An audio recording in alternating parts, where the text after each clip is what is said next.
Hello நண்பர்களே, இந்த வீடியோவில் என்ன பார்க்க போகிறோம்னா 2 விஷயம் பார்க்க போகிறோம். டெய்லி ஸ்நாக்ஸாக சாப்பிட்றது எப்படி வேணும், அதுக்கப்புறம் ஒரு மாதத்துக்கு ப்ரோட்டீன் பவுடர் வீட்டிலே செய்து வைக்கிறது எப்படின்னு பார்க்க போகிறோம். ஒரு மாதம் எவ்வளோ செலவாகும் அதெல்லாம் பார்க்க போகிறோம். இப்போ நம்ம 700 பட்ஜெட்டில் முடிக்க போகிறோம். ஒரு மாதத்துக்கு டெய்லி குறைஞ்சது 40 கிராம் ப்ரோட்டீன் நம்ம எடுக்கிற மாதிரி. இதில் நமக்கு நிறைய சத்து கிடச்சிரும். B1, B2, B3, B6ன்னு நிறைய சத்து, தாதுகள், மினரல்ஸ் எல்லாம் கிடச்சிரும். விட்டமின்ஸு, மினரல்ஸ் எல்லாம் கிடச்சிரும். கேலரிஸ் எல்லாம் கிடைக்கும். நம்ம ஹெல்த்து சேர்த்து கிடைக்கும். எல்லாமே கிடைக்கும். எப்படி செய்யணும்னு இப்போ சொல்கிறேன். 1 மந்த்துக்கு சொல்கிறேன். உங்களுக்கு தினமும் எவ்வளோ வேணுமோ ஸ்நாக்ஸ் எதாமல் அந்த அளவுக்கு எடுத்துக்கலாம். நான் ஒரு மாதத்துக்கு மட்டும் இப்போ சொல்கிறேன். அதுக்கப்புறம் ஒரு நாளைக்கு எவ்வளோ நீங்கள் எடுக்கணும்னு சொல்லிக்கிறேன். ஒரு மாதத்துக்கு 1 kg கொண்டக்கடலை வாங்கிக்கோங்க, 1 kg பச்சை பயிர் வாங்கிக்கோங்க, 1 kg பச்சை பட்டாணி காஞ்சது வாங்கிக்கோங்க, 1 kg வெள்ளை கொண்டக்கடலை வாங்கிக்கோங்க. எல்லாத்தையும் பொறுக்கா சட்டியில் நல்லா வறுத்துக்கோங்க. நல்லா கனமான பாத்திரத்தை வச்சு நல்லா வறுத்துக்கோங்க. போக வீடியோவில் எப்படி வறுக்கணும்னு அதில் சொல்லுவோம் உங்களுக்கு. ஒவ்வொரு கிலோ தனியாக வறுத்து வச்சுக்கோங்க. வறுத்து நல்லா திரிச்சிருங்க. அதுக்கப்புறம் இது சொல்ல மறந்தேன், கொண்டக்கடலை 1 கிலோ வாங்கிக்கோங்க. கொண்டக்கடலை வந்து வேர்க்கடலை 1 கிலோ வாங்கிக்கோங்க. பொட்டுக்கடலை 1 கிலோ வாங்கிக்க. எல்லாம் சேர்த்தா டோட்டலாக 650 தான் வரும். 700 தான் வரும். 500 வர வாய்ப்பு இருக்குது, வாங்குகிற குவாலிட்டியை பொறுத்து. அதனால் இப்போ வீக்லி கூட நீங்கள் கொஞ்சம் கொஞ்சம் கூட அரைச்சி சாப்பிட்டுக்கலாம். மொத்தத்தையும் அரைச்சிட்டு நீங்கள் ஒரு நாளைக்கு எவ்வளோ, வீக்லி 5 days நீங்கள் யூஸ் பண்ணிக்கலாம். கொஞ்சம் கொஞ்சமாக 2 நாள் எப்படி நீங்கள் ரெஸ்ட் எடுப்பீங்க தின்னுக்கு, ஒரு மாதத்தை அரைச்சி வச்சுக்கணும். இது நான் சொல்கிறதெல்லாம் வறுத்து அரைச்சி வச்சுக்கோங்க. அரைச்சி வச்சுட்டு அதில் 1 கிலோனா நான் கணக்கு பண்ணி பார்த்ததில்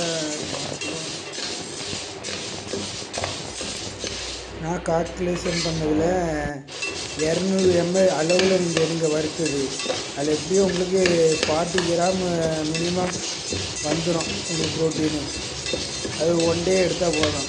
அது மாதிரி தினமும் ஒரு 200 ml 200 mlக்கு நீங்கள் அந்த வறுத்ததை எடுத்து நல்லா மிக்சியில் போட்டு பிரிச்சுருக்கு. பிரித்து அப்படியே சாப்பிடலாம் ஸ்நாக்ஸ் மாதிரி. இல்லாட்டி நீங்கள் பாலில் கலக்கலாம், இல்லாட்டி நெய்யில் இந்த பொறுக்கா சட்டியில் அந்த அடுப்பில் சட்டி வச்சு அதில் நெய் ஊற்றி சீனியை கரைச்சி அதில் சீனி கருப்பி ஏதாட்டி கரைச்சி அதை போட்டு உருண்டை கணக்காக பிடிச்சிக்கலாம். உருண்டை கணக்காக பிடிச்சிக்கலாம். இதெல்லாம் வீடியோ லாஸ்ட்டில் உங்களுக்கு வந்துடும். எல்லாம் எப்படி செய்யணும், எப்படி வறுக்கணும், எல்லா வீடியோ எண்டில் வந்துடும் செய்கிறதெல்லாம்.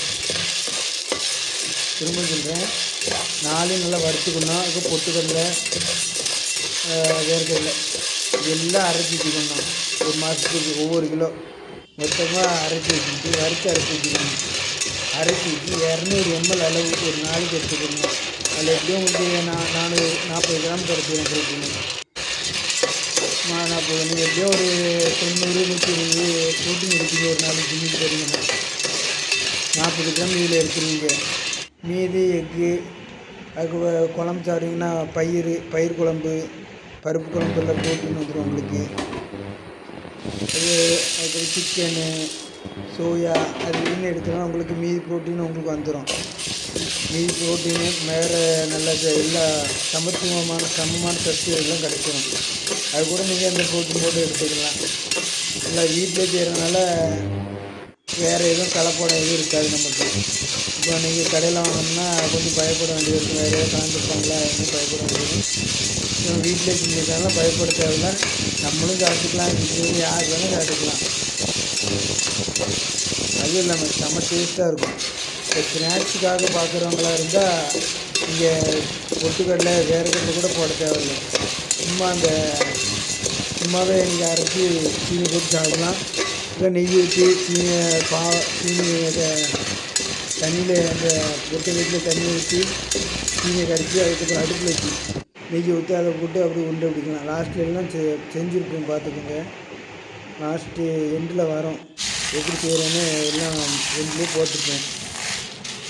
என்ன செஞ்சோம் அதெல்லாம் சும்மா தான், உங்களுக்கு தேவைன்னு தான் போட்டுக்கலாம். நெய்யெலாம் தேவையில்லை தான். அது ஒரு டேஸ்ட்டும் கொடுக்காது, ஒன்றும் கொடுக்காது. ஏன்னா கொண்டைக்கடலை டாமினேட் பண்ணிடும் அதே டேஸ்ட்டு. இது என்ன கூட வேர்க்கடலை போட்டாலும் பொட்டுக்கடலை போட்டாலும் அந்த கொண்டைக்கடலை அந்த டேஸ்ட்டு டாமினேட் பண்ணிடும்.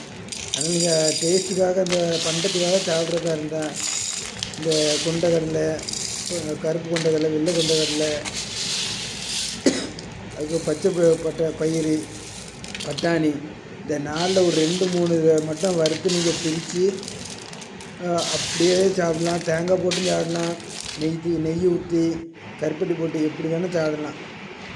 ஆனால் தேங்காய் போடணும் அவசியம் இல்லை, நெய் ஊற்றணும் அவசியம் கிடையாது. ஏன்னா அந்த அந்த கொண்டைக்கடலை வந்து கொஞ்சம் டேஸ்ட் டாமினேட் பண்ணிடுது. எது சேர்த்தாலும் அது டேஸ்ட்டை அடிச்சுக்கும், அது பக்கத்தில் வராது. அது டாமினேட் பண்ணிடுறதுனால பக்கத்தில் வராது. அதனால் நீங்கள் ஏதாவது ஒரு 3 பொருள் இருந்தாலே போதும் உங்களுக்கு. மேக்ஸிமம் இப்போ தின்பண்டத்துக்காக செய்கிறதா இருந்தால் நிறைய சத்து ப்ரோட்டீன்லாம் எடுக்கணும், எல்லாமே போடணும், எல்லா சத்தும் கிடைக்கும். பாருங்கள், இப்போ சொல்கிறேன், நான் 6 பொருள் போட்டிருக்கேன். இல்லை 6 பொருள் போட்டு இப்போ அரைக்கேன், வறுத்து வச்சுக்கிட்டேன். வறுக்கிறது எப்படின்னு சொல்லிக்கிறேன். இப்போ நல்லா திரிச்சாச்சு.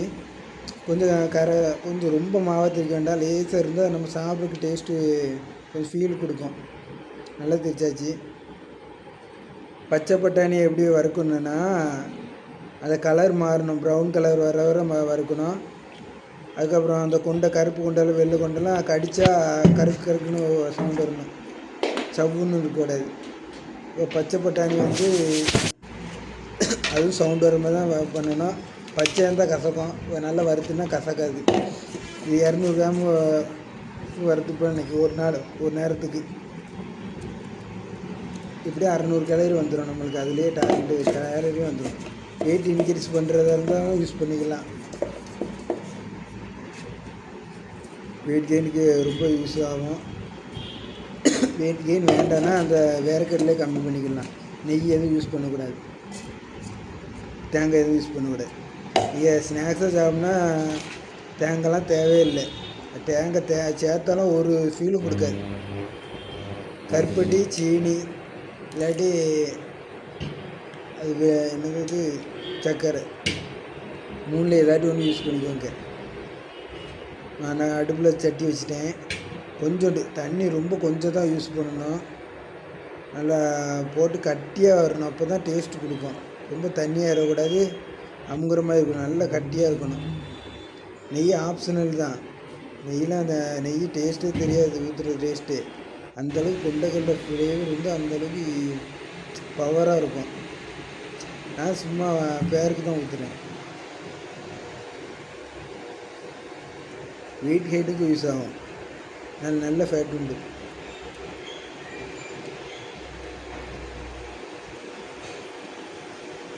பாருங்க, ஃபுல்லாக பார்த்தா புரியும். ஈஸி தான். 6 பொருள் அரைக்கணும், ஒவ்வொரு கிலோ. உங்களுக்கு வீக்லி தேவைன்னா அதுக்கு தகுந்த மாதிரி நீங்கள் அரைச்சிக்கலாம். கொஞ்சம் கொஞ்சமாக கூட வறுத்து அரைச்சிக்கலாம்.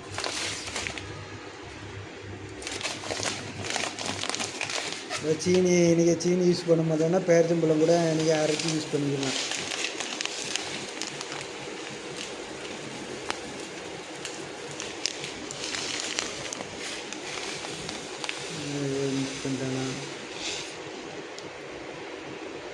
ஸ்க்ரீன்லேயே செய்முறை போட்டுறேன் உங்களுக்கு. ஏன்னா நான் குழப்பி பேசிட்டேன். நான் செய்முறை ஸ்க்ரீனே போட்டுருவேன். நல்லா தண்ணி கம்மியாக இருக்கணும். இப்படி அடுப்பில் கூட வைக்கக்கூடாது, தேவையில்லை. நல்லா தண்ணி கொதிக்க வச்சு இறக்கணும். சொம்பில் சீனியோ கருப்பட்டியோ போட்டு நல்லா கொதிக்க விட்டு கரைச்சி இறக்கி வச்சு கூட தேவையான அளவு ஊற்றி ஊற்றி பனைஞ்சிக்கலாம். ரொம்ப தண்ணியாக இருக்கணும், நல்ல கட்டியாக இருக்கணும். இந்த ஈரமே இருக்கக்கூடாது, அந்தளவுக்கு கட்டியாக இருக்கணும். இந்த மாதிரி ஆக்கி இப்போ தேங்காய் போடணும் ஐடியா இருந்துச்சு. ஆனால் தேங்காய் போடுற யூஸ் இல்லை. சத்து உண்டு, ஹெல்த் ஃபேட்டு நிறைய உண்டு. டேஸ்ட்டான வராது. இந்த கொண்டக்கடலை டேஸ்ட்டு எதுவும் டாமினேட் பண்ண விட மாட்டேங்குது. லேஸை கூட ஃப்ளேவர் வர மாட்டேங்குது.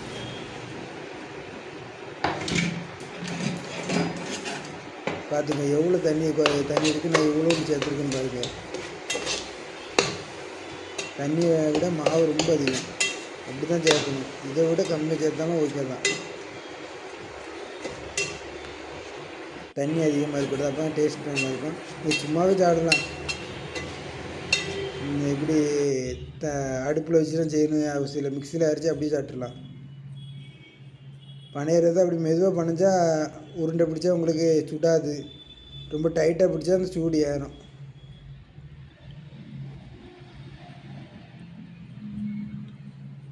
இப்போ டைட்டாக பிடிக்கணும், என் கையிலே சூடு ஏறும். வச்சுட்டேன் பாருங்க. அதான் கொஞ்சம் மெதுவாக பிடிங்க, சுடவே சுடாது, சீக்கிரம் போயிடும் ஹீட்டு. உருண்டையே நம்ம கை வச்சு அமுக்குறது மெதுவாக தொடணும். கொஞ்சம் வேகமாக அமுக்கணும், அது சூடு ஏறுது. அதுவும் மெதுவாக அப்படியே இது அமுக்கும்போது சூடே தெரில. அடுத்த எல்லா உருண்டையும் சுடவே இல்லை, தெரிஞ்சு போச்சு எப்படி பிடிக்கணும். அப்படியே பிடிச்சி வச்சாச்சு. டேஸ்ட்டில் அடிச்சுக்கிட்டே முடியாது. நம்பர் டாப் 10 ஃபுட்டில் இதுவும் டாப் 10 வரும் செஞ்சால். அந்தளவுக்கு டேஸ்ட்டு.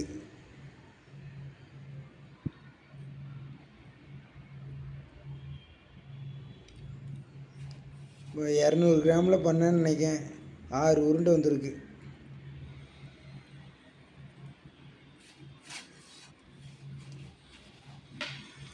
செஞ்சு பார்த்துட்டு கமெண்ட்டை சொல்லுங்கள். 700 முடிஞ்சிடும். ஒரு மாதத்துக்கு நீங்கள் 40 கிராம் ப்ரோட்டீன் கிட்டத்தட்ட எடுத்துக்கலாம். நீங்கள் இதில் 200 ml அளவில் நீங்கள் எடுத்தால் கரெக்டாக 40 கிராம் கிட்ட வந்துடும் உங்களுக்கு ப்ரோட்டீன். இது மற்ற உணவில் நீங்கள் எடுத்துக்கலாம்.